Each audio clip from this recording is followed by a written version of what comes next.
क्यों सही नहीं है?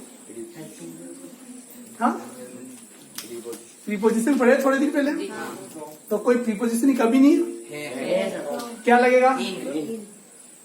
ही खेत से लौटता है। फ्रॉम क्यों लगेगा? आप तुम ही बताओ। अलग होता है, कहीं से कोई चीज अलग होती है तो फ्रॉम का प्रयोग करते हैं। मैंने बताया, मैंने आपको बताया जो प्रीपोजिशन है, आर्टिकल है, सब्जेक्ट वर्ब कंट्रोल है, सब इसमें आएंगे। और ये इंग्लिश का मेकअप है, ठीक है ना। लिपस्टिक लगाए बिना कोई अच्छा दिखता नहीं है, हालांकि उनकी गलतफहमी होती है, उसके बाद तो वो और भी डायन दिखती है, पर फिर भी लगाते हैं, लगाते हैं अपन। तो ही रिटर्न्स, यहाँ पर फ्रॉम फील्ड जाओ, क्या आएगा? फ्रॉम फील्ड में एक ही बात कर रहा हूँ, फिर दूसरा वाक्य बाद में ले रहा हूँ। वे तालाब में तैरते हैं। वे ये के लिए क्या आएगा? दे क्या प्लूरल है, बहुवचन है, तो सब्जेक्ट हो गया। वर्ब की फर्स्ट फॉर्म, काम क्या हो रहा है इसमें? तैरने को स्विम। अब हमारी एक आदत होती है स्विमिंग, गोइंग, तो ये आईएनजी बहुत लगाते हैं। हमारी इंग्लिश आईएनजी के बिना अधूरी है। जब तक जरूरत नहीं पड़े तो ये आईएनजी लगाना नहीं आपको, ठीक है ना। दे स्विम, कहाँ से लौटते हैं, कहाँ तैरते हैं? तालाब में। They swim in the pond, वे तालाब में तैरते हैं। थोड़ी देर के लिए मान लीजिए से वह खेत से लौटता है। यदि ये वाक्य यूं होता, क्या वह खेत से लौटता है?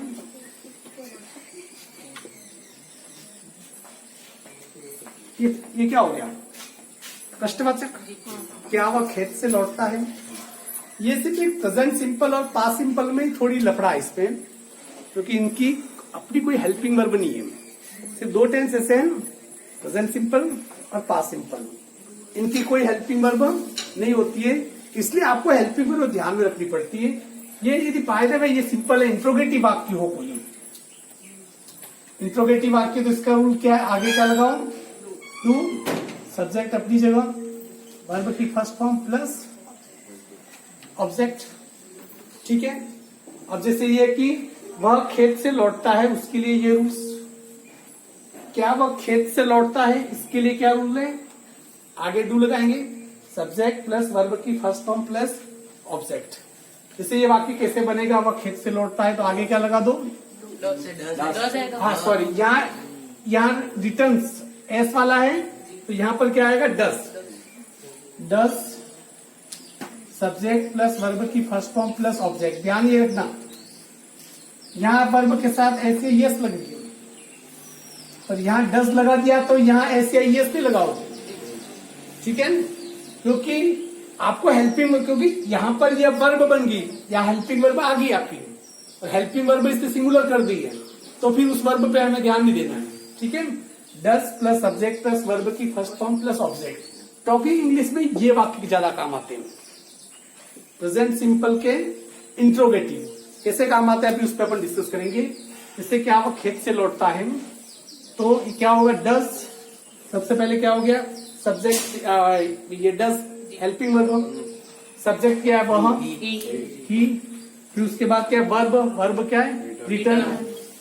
एस मत लगाना है, यदि किसी ने यहाँ एस लगा दिया तो सेंटेंस क्या हो जाएगा? वो गलत। डस दी रिटर्न फ्रॉम फील्ड। जैसे ये वे तालाब में तैरते हैं, क्या वे तालाब में, क्या वे तालाब में तैरते हैं? क्या बनेगा इससे? इस पे क्या रूल है? देखो, डू, फिर रूल्स क्या है? सब्जेक्ट, सब्जेक्ट क्या है? डू दे, फिर क्या आना चाहिए? वर्ब, वर्ब क्या है? तैरना। They do they swim in the pond. Interrogative. एक और प्रकार का वाक्य होता है, ये सबसे पहले सिंपल हो गया, इंट्रोगेटिव हो गया, नेगेटिव। जैसे ये वह खेत से नहीं लौटता है,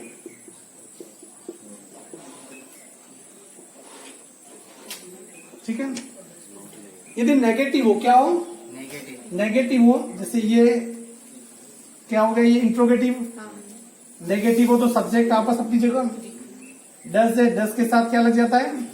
not, does not plus verb की first form, plus object, object. ये किसका सूत्र हो जाएगा? नेगेटिव, नेगेटिव का। यदि इसका नेगेटिव क्या बनेगा?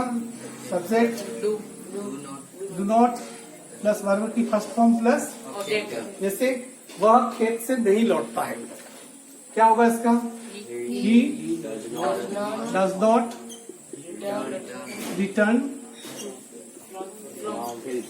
From field. डू इसका क्या बनेगा? जैसे कि वे तालाब में नहीं तैरते हैं,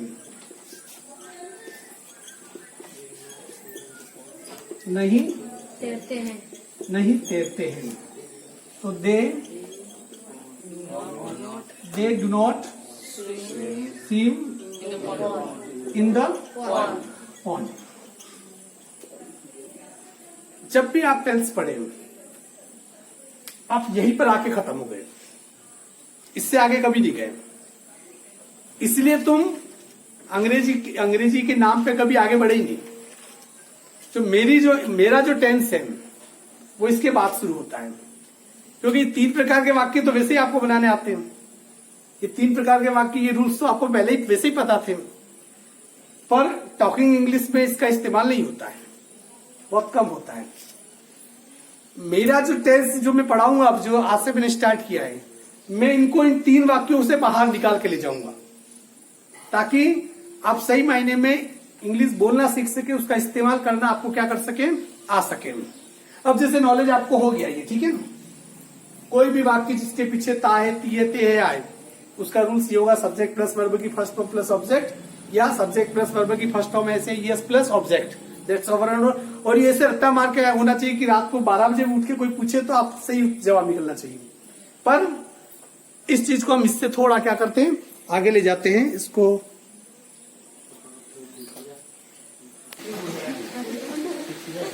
हाँ, यहां पर मैंने कुछ वाक्य लिखे हैं, ठीक है ना। ये मोस्ट ऑफ टॉकिंग इंग्लिश पे काम आते हैं। हम टॉकिंग इंग्लिश पे करते क्या है, सवाल जवाब ही तो पूछते हैं। मुझे किसी से बात करनी, इसका मतलब मैं क्या करूंगा, उससे कुछ पूछूंगा, अगला उस बात का जवाब देगा, या वो पूछेगा तो मैं जवाब दूंगा। यही होता है ना। हम लोग क्या करते हैं कि जनरल इंग्लिश पढ़ते समय सेंटेंस बनाना सीख जाते हैं, पर ये जो टॉकिंग इंग्लिश वाला जो होता है, जो सेंटेंस है, उनको क्या करते हैं हम थोड़ा ढीला छोड़ देते हैं। अब हम इसको 15 दिन तक ढीला नहीं छोड़ेंगे, या तो इंग्लिश हमें आ जाएगी, नहीं आएगी तो क्या फर्क पड़ता है। चलिए यहाँ पर ये वाक्य बताने के पहले मैं आपको बता दूं, जो टॉकिंग इंग्लिश में जो WH वर्ड बहुत काम के होते हैं। WH वर्ड जैसे देखिए, why, who, when, what, whose, which, how, ये सभी क्या है, ये सभी क्या है, WH वर्ड है। बाय का मतलब क्यों, हु का मतलब कौन, व्हेन का मतलब कब, व्हाट का मतलब क्या, whose का मतलब किसका, which का मतलब कौन सा, हाउ का मतलब कैसे, कैसे। एक होता है हाउ मैनी, कितने, ये संख्या पूछने के लिए। हाउ मच, ये कितना, मात्रा के लिए, किसके लिए। वेयर का मतलब कहाँ, हमें इनका यूज आना चाहिए, ठीक है। अब जैसे कोई भी ऐसे वाक्य हो जिसमें आपको लग रहा है कि WH वर्ड का प्रयोग हो सकता है, इसका WH वर्ड का प्रयोग हो सकता है, तो सबसे पहले क्या करो कि वो WH वर्ड क्या होना चाहिए, आगे।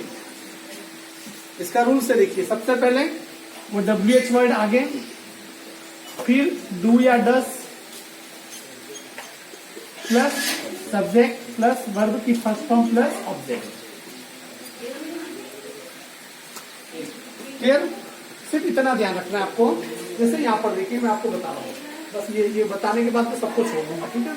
उनको गणित कल पढ़ाऊंगा, आज पढ़ाऊंगा, आज काफी हो गया, ये मैं थक गया। यहाँ पर देखिए, तुम क्यों झगड़ते हो, ठीक। अब यहाँ पर क्यों, तो क्यों है तो क्या आना चाहिए WH वर्ड में, सबसे पहले बाय, तो ये bye.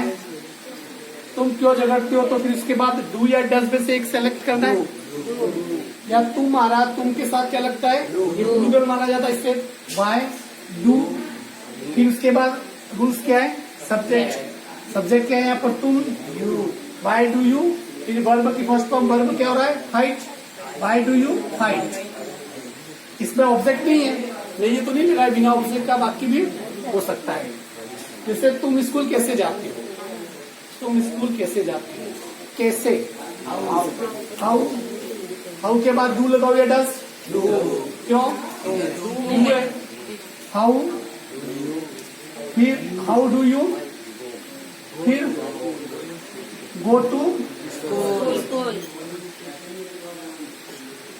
How do you go to, school, क्या यू है इसलिए डू लग रहा है, क्या हुआ, यहाँ पर ही या सी होता तो क्या लगता, डस लगता, क्या लगता, यहाँ कोई सब्जेक्ट सिंगुलर होता तो डस लगता। जैसे उसका जवाब मैं स्कूल पैदल जाता हूँ, तो इसका ये वापस सिंपल है, यू नहीं कि मैं ये हाउ वाले नहीं बना रहा हूँ, तुम इसको भी वैसे ही बना दो। हम क्या एक्चुअली फ्लो में बहने वाले हैं, मैं स्कूल पैदल जाता हूँ, आई सब्जेक्ट, फिर वापस वही रूल, सब्जेक्ट प्लस वर्ब की फर्स्ट फॉर्म के साथ, वर्ब की फर्स्ट फॉर्म प्लस वगैरह वगैरह वही मैं। तो यहाँ पर वर्ब क्या है, जाना, जानू क्या कहते हैं, वो ऐसे यस लगाऊ, आई के साथ भी लगता है, आई गो टू स्कूल, पैदल जाता हूँ तो ऑन फुट, पैदल को क्या कहेंगे, ऑन फुट, तुम रोज कितनी बजे उठते हो, ठीक है, तुम रोज कितनी बजे उठते हो। अब बिल्कुल सरल वाक्य पर बनेगा नहीं ये तुम्हें। अब यहाँ पर WH वर्ड क्या है, कितनी, कितनी मतलब कितना, तो ये बीच आएगा, पर समय का जब पूछे तो लगता है हमेशा इन बीच, इन विच टाइम, कितनी बजे, उसके लिए क्या आ गया, इन विच टाइम। फिर वही उसके बाद रूल्स क्या है, डू या डस, तो इन विच टाइम के बाद डू लगाओ या डस, क्यों, तो मैं इसलिए इन विच टाइम डू, फिर subject you, in which time do you, फिर वर्ब गेट अप, ठीक है। हम मंदिर क्यों जाते हैं, क्यों जाते हैं क्या होगा, वाई, उसके बाद डू, क्योंकि यहाँ पर भी क्या है, हम है, वाई डू, फिर उसके बाद बी, फिर उसके बाद वर्ब, वर्ब क्या है, उसे इधर देख, why do we go to, why do we go to temple, बारिश क्यों होती है, बाय क्या लगाऊं,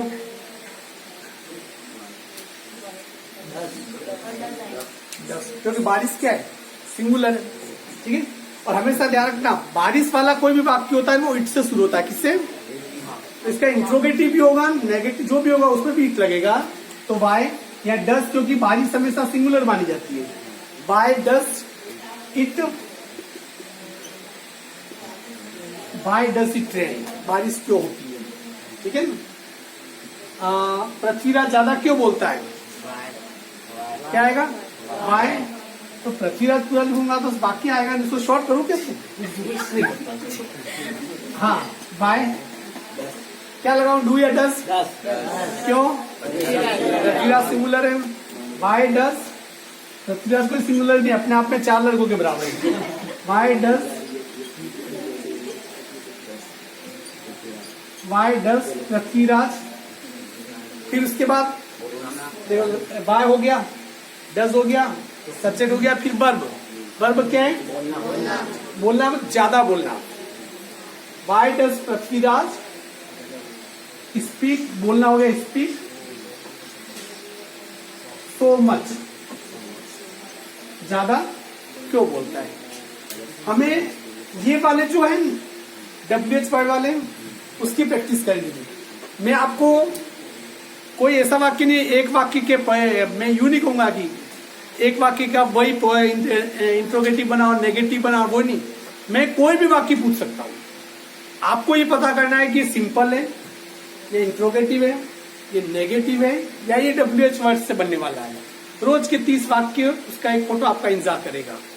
उसके मीनिंग नहीं आ रहे हो तो इधर उधर से पूछिए, जब कहीं से भी नहीं आ रहे हो तो फिर मुझे पूछिए। ये देखिए आज रात सीधे मुझे परेशान करोगे, मुझे टाइम मिलता ही नहीं है, मैं आपका होमवर्क तक चेक नहीं कर सकता क्योंकि वो एडिटिंग में इस पे ही मेरा बहुत सारा समय भर वो हो जाता है। ठीक है ना। ये भी जैसे 1 घंटे का, ये 1 सवा घंटे का वीडियो बन गया है, ये मतलब ये वीडियो 10 GB का होगा। इसके 3 टुकड़े करके इसको पार्ट 1, पार्ट 2, पार्ट 3 मुझे करना पड़ेगा। ठीक है ना। तो इस वीडियो को मैं 2 या 3 टुकड़ों में मैं सेंड कर दूंगा, उसे देख लेना, और बाकी जो मैं सीधे फोटो भेज दूंगा दोनों ग्रुप में, वो कल आपको करके ले आना। जरूरी नहीं वीडियो आज ही आ जाए, क्योंकि मेरे तो 8 GB तो मैं खाली कर चुका हूँ पहले से ही। अब नया कुछ लूंगा तो मिल जाएगा। ठीक है ना। चलिए आज के लिए इतना ही काफी, धन्यवाद। कल मिलते हैं इसी टेस्ट के साथ। सर आपने बीच क्या है?